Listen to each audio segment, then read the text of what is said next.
Bienvenidos. Siempre que volteo a ver a Jaime, ahora digo, ¡ay! ¿Ya le ibas a regar? Pues así es la vida. Otra vez el error. Sí, porque hacemos más errores que aciertos. Ay. ¿Verdad? Oh.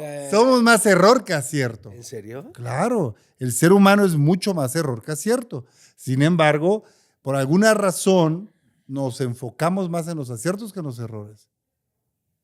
Pero el error antecede siempre al acierto. Técnicamente. ¿Siempre antecede? Sí, y no tiene nada de malo. Lo que pasa es que lo hemos, de alguna u otra manera, señalado como si fuera contrario, pero siempre van juntos, van pegados. No es que el acierto está acá y el error. A ver, la filosofía del error nos ayuda a... Porque hay un problema en la educación. Nadie nos enseña a fracasar. No hay una materia que te enseñe el error como parte de la vida, ¿no? Y digo, arrancamos... Así Sí, a pelo, así venga, como ve. vámonos. Ahorita encuadramos. Tendidos. Vámonos. Tendidos, pero mira, voy a poner el ejemplo de Fenke Bol. Fenke Bol es una corredora. Mira, el error.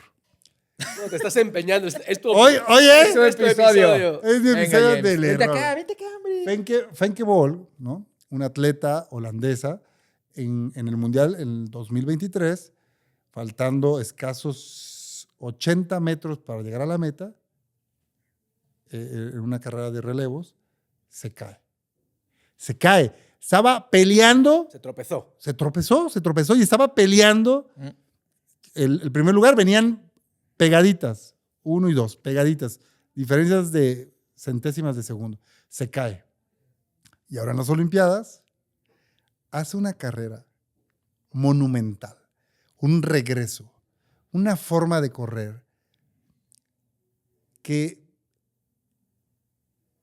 no tengo la oportunidad hoy de entrevistarla, de preguntarle, pero lo voy a hacer. Le voy a mandar un tweet. Vamos a buscarla a Fenke Bol. Y gana la medalla de oro.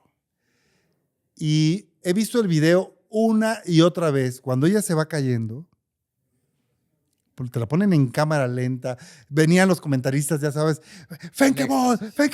Y se cae. Cuando ella se cae, no le dio tiempo de pensar.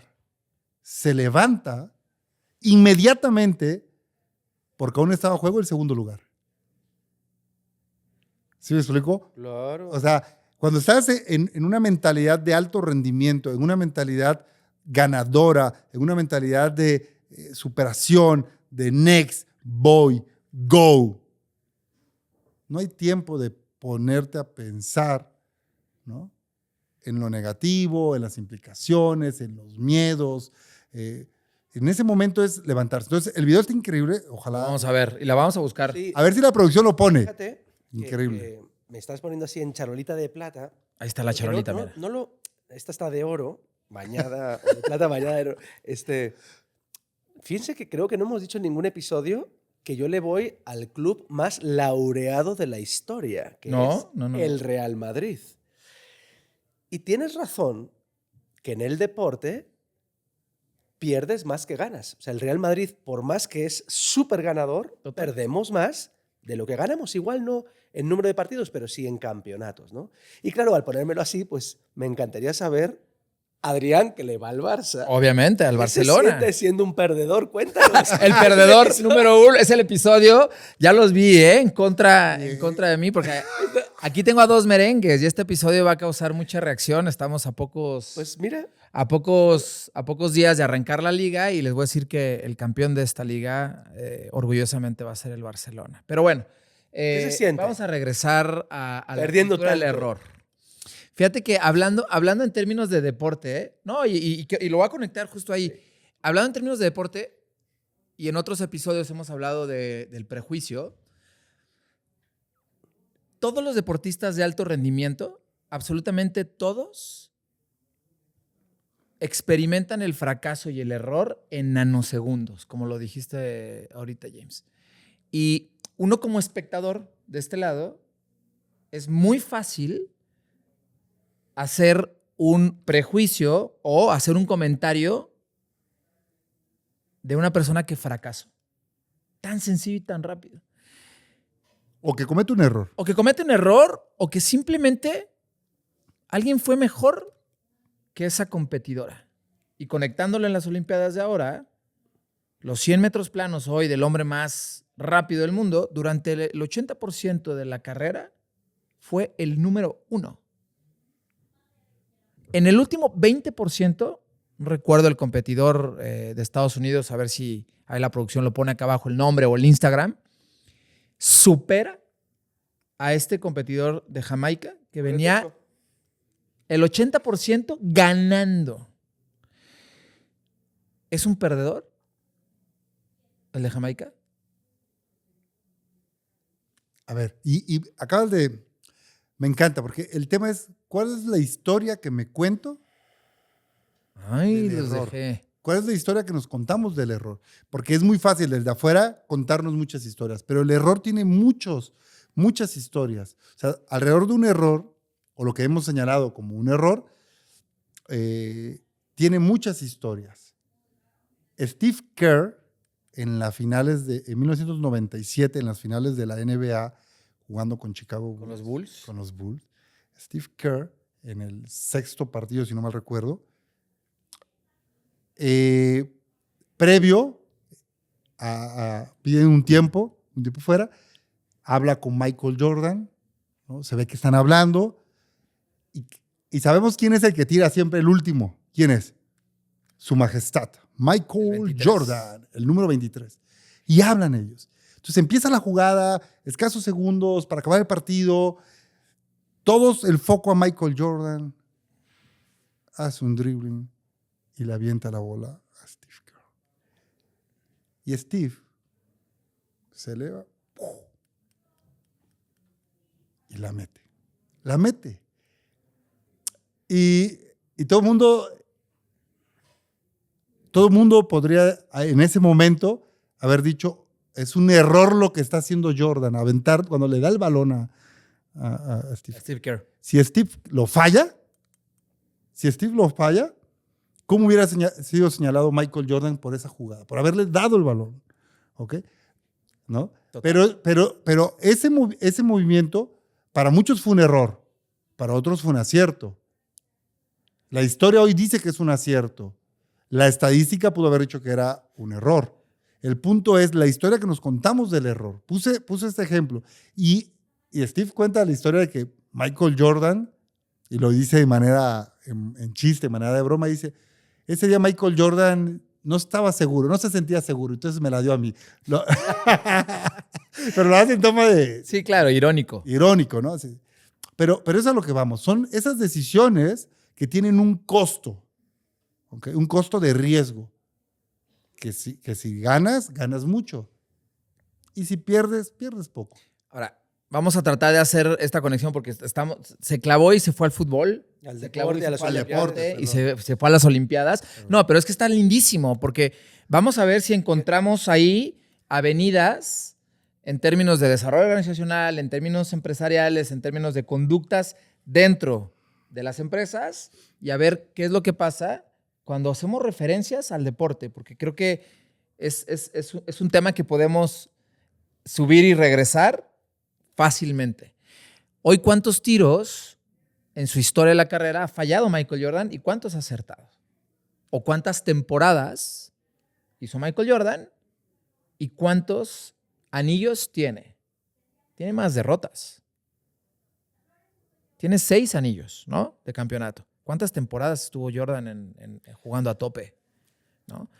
La conexión con el deporte y en particular en las Olimpiadas es hermosa. O sea, pareciera que es un tema menor, pero es poner al ser humano al tope, a su máximo desempeño, a su máximo rendimiento. Por eso creo que la analogía es sumamente pertinente. Y dijiste, cuando hablabas de los 100 metros, dices, bueno, ¿es un perdedor el de Jamaica? Pues la respuesta es sí, no solo él, los otros 9.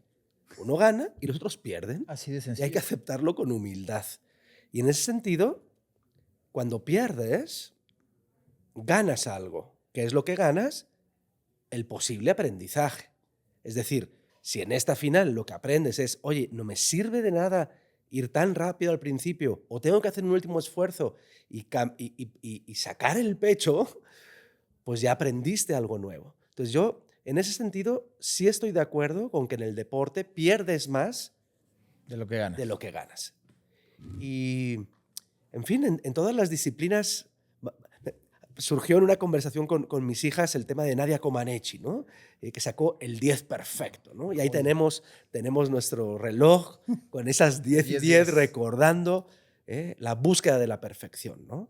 Y pues en ese momento fue 10 perfecto.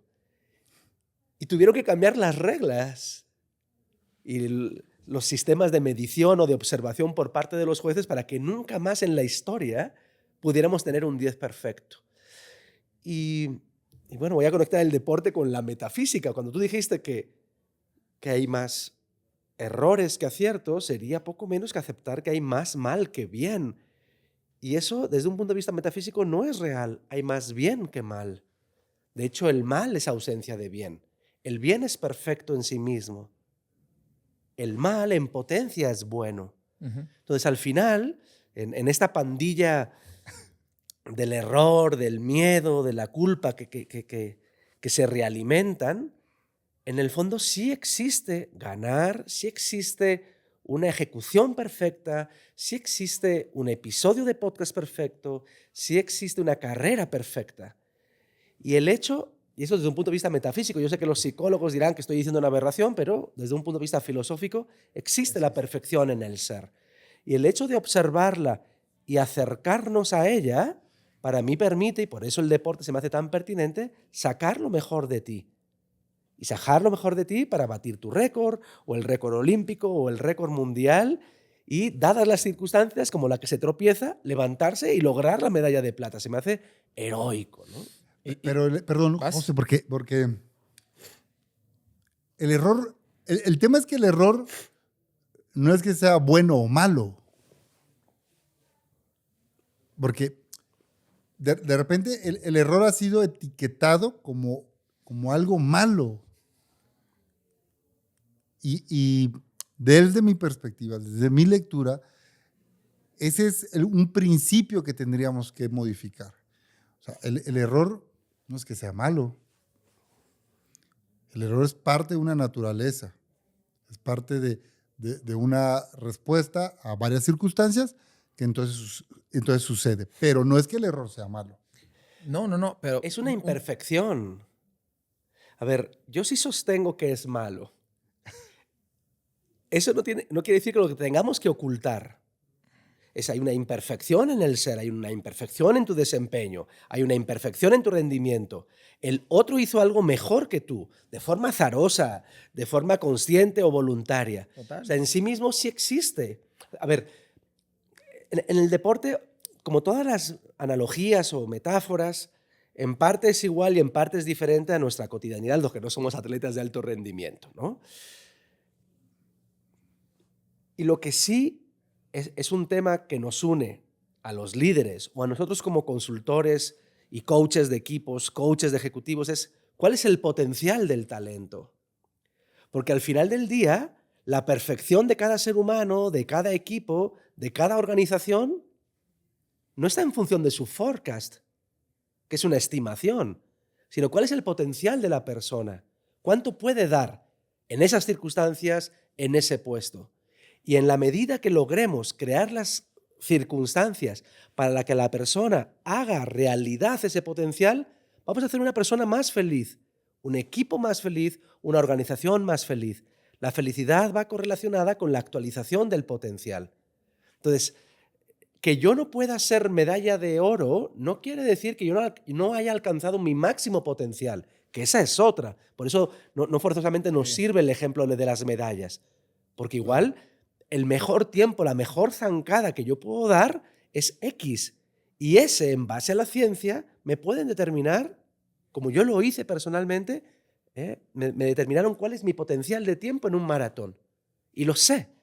Y mientras, claro, cuando más pasa el tiempo y no lo logro, más me frustro y seguramente tenga que volver a hacer otra prueba de esfuerzo para que me digan cuál es mi potencial. Pero fíjate qué bonito esta comparativa con el deporte, porque al final del día, yo hoy lo vivo con mis hijos, justo yéndonos a los Olímpicos, si bien, a ver, país, medallas, pero hay algo súper lindo que es competir contra tu propio tiempo. Y creo que esa parte es exquisita cuando lo podemos llevar al terreno empresarial. El tema es cuando tú lo llevas al terreno empresarial, ya se vuelve una competencia un poco más áspera. Se vuelve una competencia un poco más con otros intereses. Ya nos metemos en el tema del propósito y otras cosas. Pero en el terreno deportivo tú estás compitiendo contra tus miedos, contra ti. Y pasan 4 años y tuvieron que pasar cada 4 años para que Usain Bolt, que ahora ya no estuvo, pero compitiera contra él mismo. Y tú lo veías y él no estaba compitiendo con los demás. Él estaba compitiendo con sus creencias, con sus tiempos, con su forma de entrenar. Y para mí, ese sí es una gran diferencia de llevarlo a un terreno en donde en la empresa existen otro tipo de propósitos que no están alineados. Y ahí es donde vas en la alineación del propósito de una competencia y a donde vas a otros. Y en el fondo, déjame, te paso la pelota, pero en el fondo yo creo que la competencia siempre es con nosotros. O debería de ser, José. Debería de ser. Porque entiendo que pues Bolt pues no tenía con quién más competir, ¿no? Son casos extraordinarios de ser el mejor en una práctica o en una disciplina del mundo. Son casos reservados a los olímpicos, ¿no? Pero a los mortales, yo creo que la discusión siempre es reflexionar individualmente qué es lo que hice, dadas las circunstancias, opinen lo que opinen los demás. ¿Así? Es esa parte de la agencialidad. Me encanta. Y de alguna manera, otros episodios que hemos hablado de los juicios y del feedback de los demás. En el fondo, el mejor feedback es tu propia reflexión, tu propia conciencia en función de tu potencial. Perdonad así. No. Ahí paso está. Rebotando. Ahí está el clip, pero sí, es que fue muy concreto. A ver, aquí la panda. No, mi viaje en el tema del error y cuando llegamos a la parte de las empresas, porque nos ha pasado, Adrián, o sea, nos ha pasado que nosotros hemos llegado con un cliente y hemos cometido errores naturales, errores de toda índole. Podríamos contar muchos errores que hemos vivido, pero ayer me pasó algo curioso. Ayer tuve una junta con un cliente que quiero mucho en lo personal. Nombres. Si lo quieres mucho. Yo quiero mucho a nuestros amigos de Santander. Venga. De verdad, Santander. Estamos viviendo un proceso de... La flama. Sí, Santander, me encanta porque estamos viendo un proceso de change muy interesante, muy retador porque representa varios puntos. Ahí me voy a quedar. Hasta ahí nada más me voy a quedar. Y ayer teníamos una junta y si me estás viendo, equipo, voy a contar una anécdota. De repente llega un slide, era una junta ejecutiva muy rápida, vamos a ver, en tipo Pomodoro, venga. En tipo Pechacucha, perdón, venga, rapidísimo. Y de repente llega un slide y se hace un silencio. Y era del BBVA. Mi primera chamba. No, llega un slide y veo que todos, o sea, de parte del equipo se quedan callados y escucho, Jaime, la pelota te llegó, esa ni Michael Jordan te la colocó y te llegó así, tírale. ¿Qué era? Entonces, platícanos de una parte del slide. Y yo así de, me toca a mí este slide.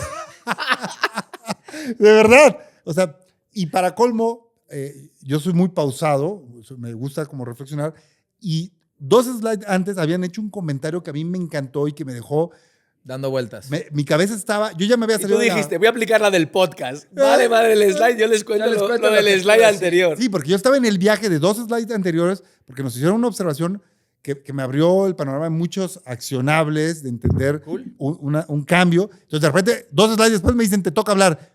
Yo así, bueno, es que estoy en otro viaje. Y entonces, bueno, la junta fluyó. La verdad es que el equipo de Santander es súper amoroso. Y la junta fluyó y siguió y venga, ¿no? O sea, pero cuando terminó la junta, ya a la hora de irme a dormir, me acordé de lo que había sucedido y dije, pinche Jaime. Y con razón. O sea, yo mismo... La culpa. La culpa, exactamente. Pero me surgió una pregunta, ¿qué te quieres contar de lo que sucedió? O sea, y para mí fue como, realmente, ¿qué es lo que me voy a contar de lo que sucedió? Y entonces, de ahí me di cuenta de algo, que nuestros pensamientos alrededor, todo lo que sucede alrededor de un hecho, vive en nuestra imaginación. O sea, todo lo que estamos pensando, esos miedos, esas culpas, esos temores, esa ansiedad, está viviendo en nuestra mente. Pero ¿qué de lo que está viviendo en nuestra mente va a suceder? O sea, realmente, todo lo que está en mi imaginación, ¿qué se vuelve realidad y qué se queda únicamente en una emoción que me estoy generando por estar pensando lo que sucedió?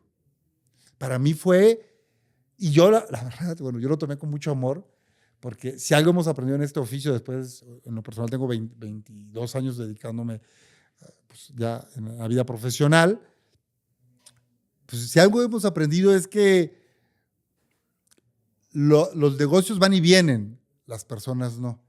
Y específicamente con estos clientes que queremos mucho, son grandes seres humanos. Entonces, más allá de lo que pasó en el proyecto, que fue una anécdota, fue como... Sí, las vueltas que tú le das. Las vueltas que tú le das, entonces lo puedes enfocar, porque, y lo decías ahora, el miedo, y dijiste ahora la culpa, ¿no? Entonces, y la culpa es una emoción, ¿no? Al final de cuentas es una emoción que emana de nuestros pensamientos. Y nosotros decidimos qué tipos de pensamientos queremos generar.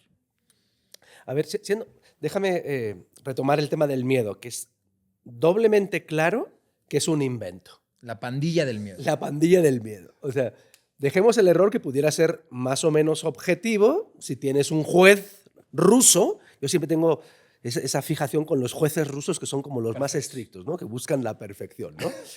Pero vámonos al miedo. El miedo es una pasión, es un sentimiento, que Aristóteles lo definió con 4 palabras. Yo amo a los griegos porque son así, economía del lenguaje, son perfectos.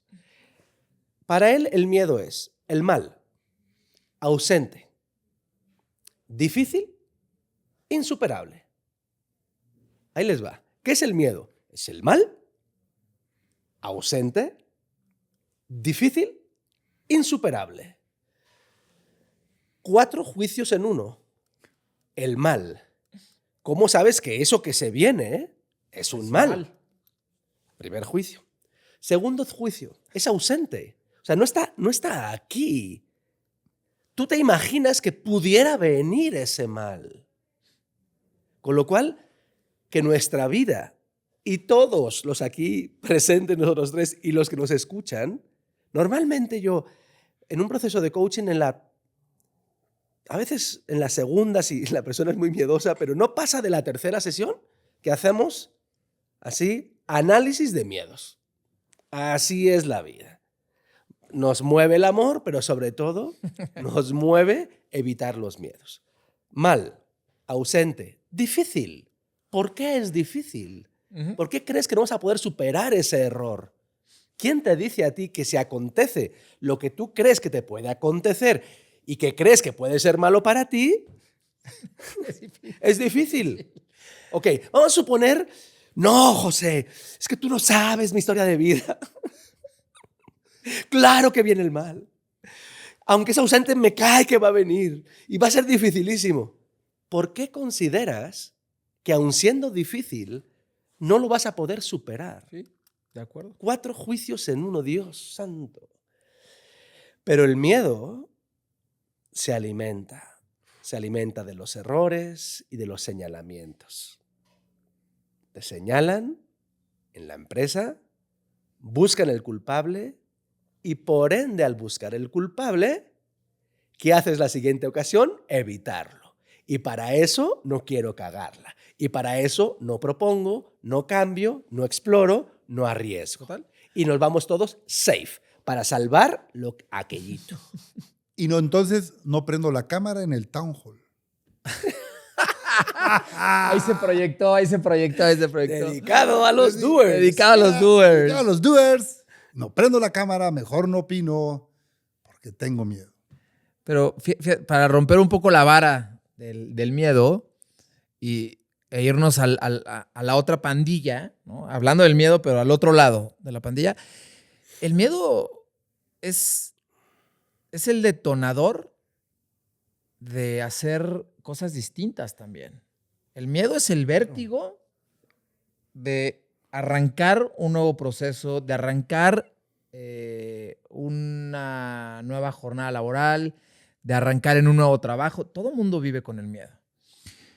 Y si lo reconectamos con el tema deportivo, está en la capacidad que tienes de levantarte en un fracaso.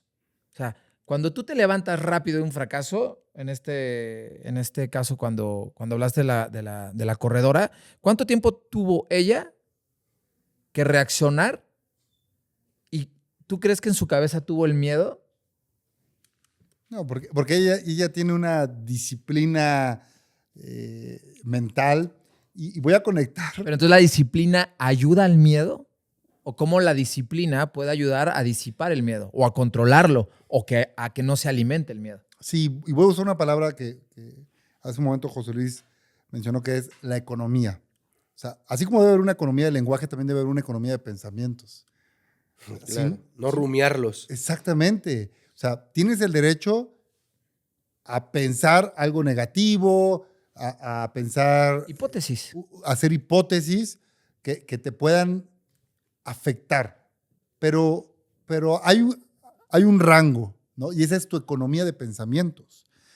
¿Qué tan dispuesto estás a tener una economía de pensamientos para poder capitalizar en lo positivo y no solo estar en lo negativo? El miedo es una respuesta emocional a la supervivencia. Entonces, como el miedo es una respuesta natural, es una emoción para la supervivencia, hay quienes dicen, ok, yo no salgo de la cueva, porque aquí sé que respiro, me muevo, aquí estoy. Y eso es miedo. Y tengo ese miedo. Okay. Y hay quien dice, pues tengo miedo, pero tengo que salir, tengo que ir a buscar. Uh-huh. Ambos tienen derecho a tener esa emoción, tienen derecho a tener ese miedo y que la personalidad puede impactar, pero lo que nosotros tenemos que darnos la oportunidad es que ese miedo se convierta en un impulsor, totalmente, en un instrumento de superación. Haz las cosas aunque sea con miedo, pero hazlas. A ver, está increíble esta vuelta que le estás dando y no es que vaya a matizar, sino a profundizar. Efectivamente, el miedo es la presencia del mal. El error es la presencia de una imperfección. La culpa es la presencia de un dolor por el daño causado. Que exista un dolor, que exista una imperfección o que exista el mal, no quiere decir que el miedo sea malo, que el error sea malo y que la culpa sea mala. Son buenas. Somos humanos. Porque ante el mal tienes que sentir miedo. Ante el error tienes que buscar tu superación y encontrar la solución. Y ante la culpa tendrás que reparar el daño. Por eso, ojo, parece trabalenguas o... No es que sean malos en sí mismos, son superpoderosos. No solo son superpoderosos, son tremendamente humanos. No sé cuál es la proporción. Cuando yo lo conecto con la metafísica me cuesta trabajo entender, porque es imposible que el mal supere al bien.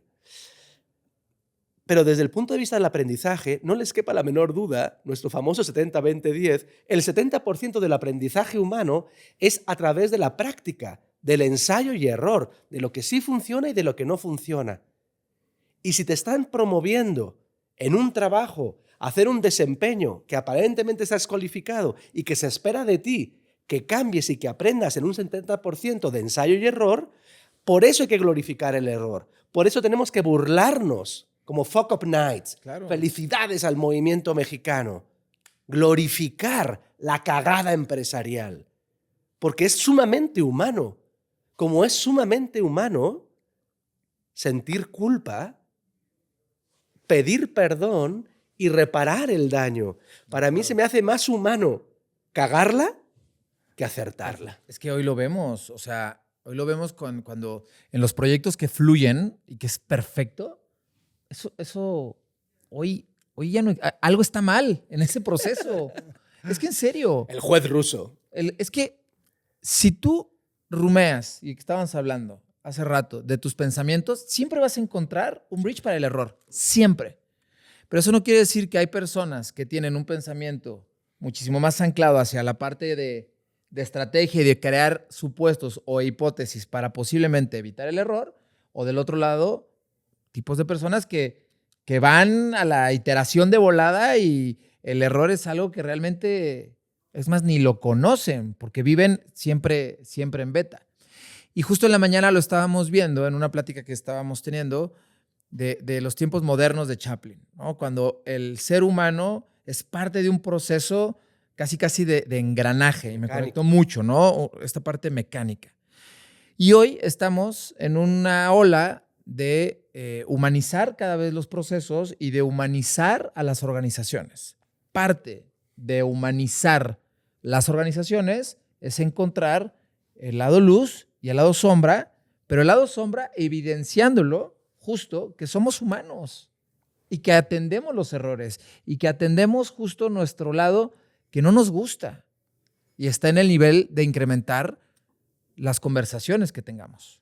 Claro, y el reto está en el mecanismo que vamos a utilizar para afrontar el miedo, para afrontar el error. ¿Cuál es ese mecanismo? Que creo que ahí es donde está el foco. O sea, el miedo crece cuando no tienes un mecanismo. ¿A qué le llamas mecanismo? ¿A qué le llamamos un mecanismo? En un equipo de trabajo, por supuesto que el que existe un error es lo mejor que le puede pasar al equipo de trabajo, porque es una oportunidad de mejorar y es una evidencia de que alguien lo está intentando o que el grupo lo está intentando. O sea, cada vez que hay un error, quiere decir que el grupo lo está intentando y que se aprendió.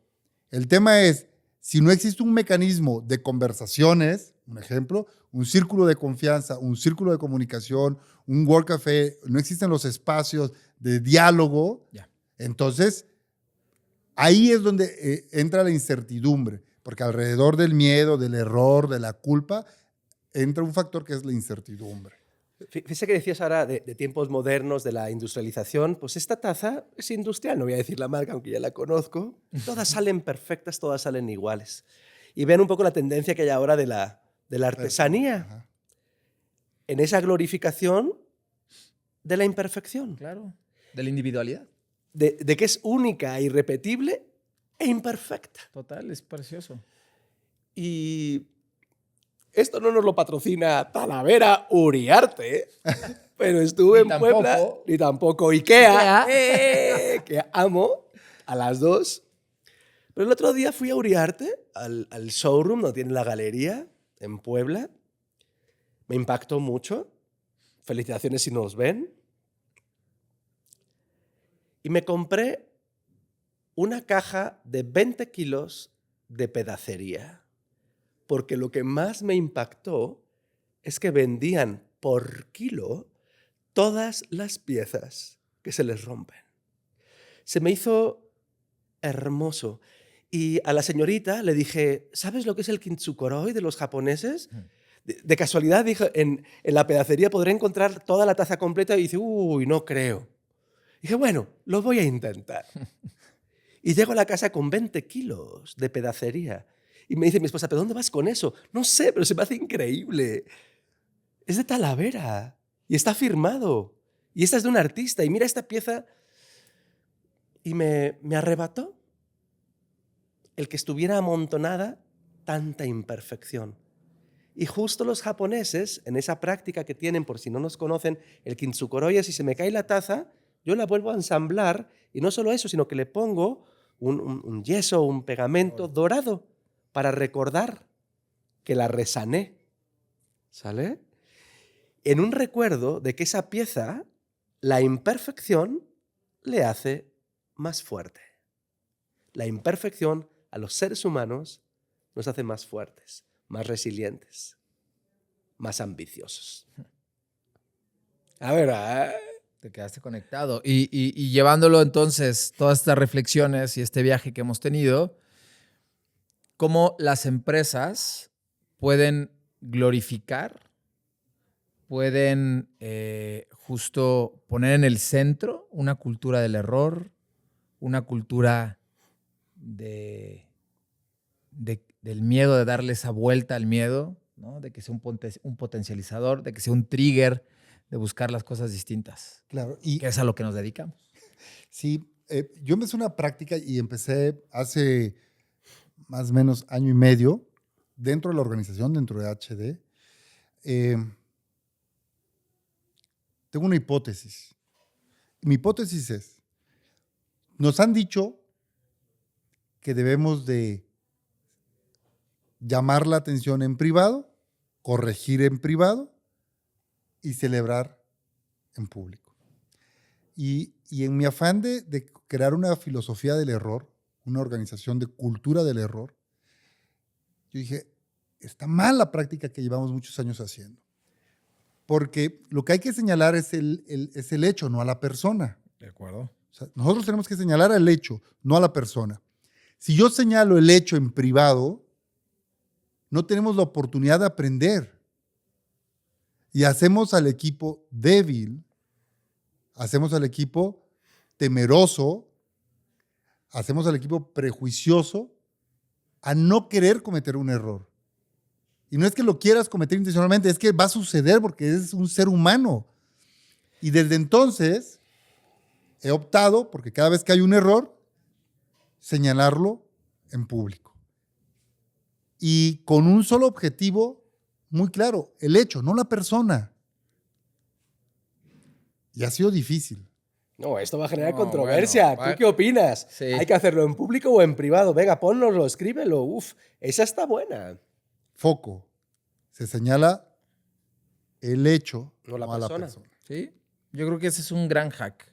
Y entonces construimos un liderazgo y construimos una organización con un nivel de transparencia, con un nivel de aprendizaje, con un enfoque a mejorar, ¿no? Y a que las personas sepan que el error no te etiqueta o no te hace menos o no te hace más. Simple y sencillamente es parte de una circunstancia en la cual te viste afectado. Pero si no estás dispuesto a aprender, entonces sí hay un tema. Y si no hay un mecanismo de aprendizaje, entonces sí tenemos una gran responsabilidad y sí tenemos ahí un reto que como organizaciones, como equipos de trabajo, hay que plantear. ¿Cuál es el mecanismo? Porque ese es el punto. Hoy como líder, como colega, como par de alguien, como parte de la cultura, ¿cuál es el mecanismo para atender el error? Y fíjate, James, que estoy de acuerdo, va a causar mucha polémica este bloque, pero si lo conectamos, como empezamos en el deporte de alto rendimiento, ¿señalan el hecho o señalan a la persona cuando hay un error? En el deporte de alto rendimiento, ¿qué pasa ahí? Porque típicamente se señala a la persona. Claro. No al proceso, no a todo el hecho de estar. Se señala directo a la persona. Y la persona tiene la capacidad de alto rendimiento de escuchar ese comentario. Ese juicio. Ese juicio, esa acción, ese señalamiento de que hubo algo mal y que realmente tuvo la resiliencia de agarrarlo, abrazarlo y competir contra él mismo. Como también se llevan la gloria de todo un país si logran la medalla de oro, que también es desproporcionado. En fin, creo que el deporte creo que es muy bonito por las pasiones que generan. Sí. Y por lo mismo es un poco irracionales, tanto la del oro como la del último lugar. ¿No? Entonces se celebra no a la persona, sino se celebra el hecho colectivo. Porque si también vamos a hacerlo de la misma manera. Vamos a señalar el error del hecho. Vamos a celebrar el hecho y no a la persona. No, a ver, lo que pasa es que el error... estoy aquí nada más. No, a mí me encanta. Aventando. Tiene varios matices lo que acabas de decir. De primera instancia, o sea, la psicología positiva, ¿cuántos años lleva, José? ¿De los 90? 2000. Bueno, 90 es la investigación, de Seligman, exacto. Y ya documentado como Authentic Happiness, la verdadera felicidad, año 2000. O sea, tiene muy poco tiempo que empezamos a hablar de centrarnos en lo positivo. Tiene muy poco tiempo que empezamos a entender a la filosofía del error como algo positivo. Entonces, pues es normal que como masa, como población, como ciudadanos, siempre nos centremos en lo negativo. Es como lo primero que emerge de nuestra naturaleza porque somos una generación. Pero ahí te cuento las nuevas generaciones. Las nuevas generaciones... Le sigue echando para que... No, te va a ir como en feria. Te va a ir brutal, ¿eh? No, es que a mí me encanta porque las nuevas generaciones... Te critiquen, venga, con todo. No, es que las nuevas generaciones están centrados en lo positivo, están centrados en encontrar mucho más de manera genuina el control, las emociones, el ser. Y está cool, está increíble. No, al contrario, yo creo que es un camino hacia el cual vamos. Ahora bien, el hecho es que se cae o tiene un error un deportista, hay que señalar el hecho, pero el hecho no te define como persona. O sea, es parte de una circunstancia que se da. ¿Sí me explico? Ahí patinó. No, está clarísimo. Sosténlo. Lo sostengo. El hecho no te define como persona, no te juzga. Ningún hecho define a la persona. No. O sea, ese es el punto. Y el error no lo es. Y por el otro, cuando él logra el resultado, eso sí te abraza de una manera mucho más amorosa, porque es algo que vienes acompañando, que trabajaste, que lo hiciste. ¿Vale? Entonces, por eso, no, la comparativa que me haces ahí me genera, ruido. Yo recuerdo ahora que lo comentan por conectarlo con un proyecto con Nestlé, que también es una cuenta que queremos mucho, el rediseño del ritual de Henry Nestlé, ¿no? El fundador, ¿no? El 3-3, la calibración, 3 desempeño, 3 vivencia de valores, ¿no? Y recuerdo que en el guión de entrega el CEO es simplemente extraordinario, es más que una palabra, no tienes que decir mucho más y simplemente tienes que hacer una pregunta, que os la lanzo a los dos. ¿Qué ganas cuando pierdes? ¿Qué pierdes cuando ganas? Uy, para cerrar, vas, James. Ok, ¿ya se acabó? Ah, sí, si no el error de pasarnos en el tiempo va a estar perenne grabado en YouTube. Empezamos mal y terminamos mal. Viva la imperfección. Venga, a ver, para cerrar esa pregunta, José, está buena. Yo cierro el episodio con un tema me quedé muy anclado con el tema de la economía de pensamientos y con la capacidad que tenemos de generar o tener muy claro el instrumento que quieres utilizar, ¿ok?, para trabajar tus pensamientos. ¿Cómo vas a trabajar tus pensamientos? Entonces, cada quien tiene personalidades y lo puede trabajar de maneras distintas, pero creo que es algo en lo que no invertimos. O sea, si hoy me preguntan, ¿en qué inviertes, Jaime? Y lo tengo muy claro, yo invierto en hacer bicicleta, por ejemplo.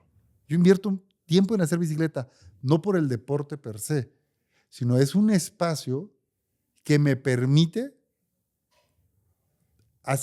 subir los niveles de mis pensamientos y bajarlos. Entonces, ese espacio que tengo cuando voy a hacer bicicleta, para mí es un instrumento que me ayuda a tener una economía de pensamientos. Dale.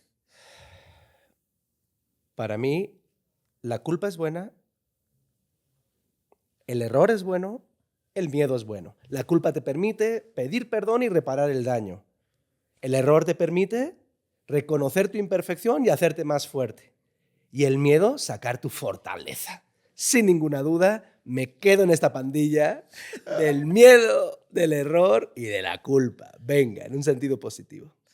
Y yo contestando tu pregunta que me quedé dándole vueltas. Dale. ¿Qué pierdo cuando gano?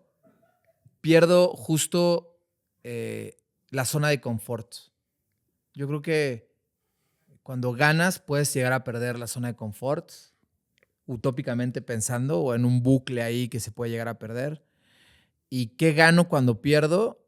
Justo el competir conmigo el tener estos espacios de bicicletas y subir y bajar esos pensamientos, yo creo que ahí es donde radica el ganar cuando uno está perdiendo.